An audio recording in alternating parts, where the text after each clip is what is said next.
Sa mapagpalang araw po sa ating lahat, welcome again to our 365 Daily Devotion.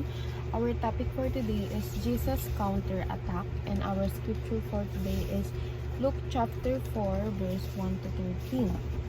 And Jesus, full of the Holy Spirit, returned from the Jordan and was led by the Spirit in the wilderness for 40 days, being tempted by the devil, and he ate nothing during those days. And when they were ended, he was hungry. The devil said to him, "If you are the Son of God, command this stone to become bread." And Jesus answered him, "It is written, man shall not live by bread alone." And the devil took him up and showed him all the kingdoms of the world in a moment of time, and said to him, "To you I will give all this authority and their glory, for it has been delivered to." So, itong verse ito is about to sa pagte-temptation ng kaaway kay Jesus Christ. And sinabi niya dito kay Christ na kung ikaw talaga yung anak ng Diyos, gawin mo ang bread itong stone na ito. Pero ang sagot ni Jesus is, it is written na hindi lang dapat, or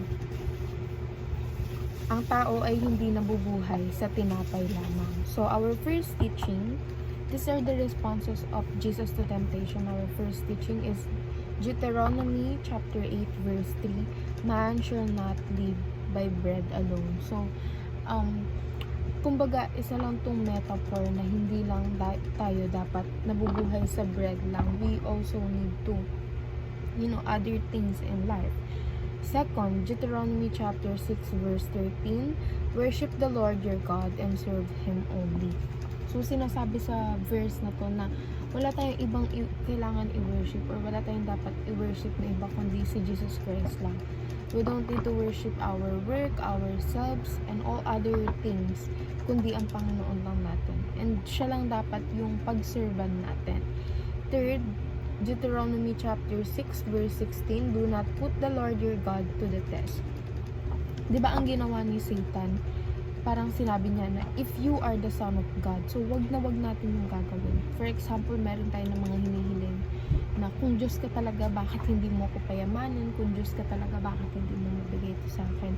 And hindi dapat natin ginaganon yung Panginoon, because it is an insult to Him na hindi ka naniniwala na Diyos talaga siya, na kailangan may patunayan siya para maniwala ka sa Kanya. And moving on to application, these are the role of God's Word. First, immerse yourself in God's Word. So, palagi nating encourage yung sarili natin na magbasa ng Bible, kasi nandun lahat ng mga, diba, kaya nga tinawag yung Bible na manual of life, or Bible means basic instruction before leaving earth. So, andun lahat ng kailangan nating gawin, kailangan nating iwasan, and if you have a problem, nandun lahat ng sagot. So, wala ka ng ibang kailangan pag-engagean pa kundi ang word ng Panginoon. Second, fight temptations with God's word. When you are feeling like you're being tempted to do something na alam mo against sa Bible, you need to read the Bible. Kasi sometimes, the answer that you've been seeking is on the Bible.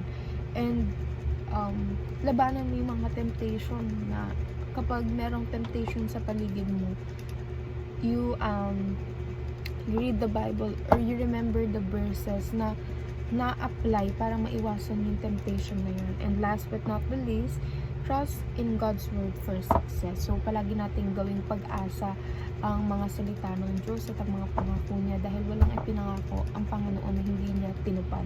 Walang imposible sa Panginoon. And hindi natin kailangan mag-worry tomorrow or sa mga susunod na araw, because we need to only trust Him. Kasi when we trust Him, we will success. We will have a good success. And kaya nga sinasabi, diba, commit to the Lord whatever you do. Lahat ng gagawin mo, diba, lahat ng sasabihin mo, talagang isurrender mo sa Panginoon, and siya na yung bahala para sa'yo. And yun lamang po, and see you again on our next 365 Daily Devotion.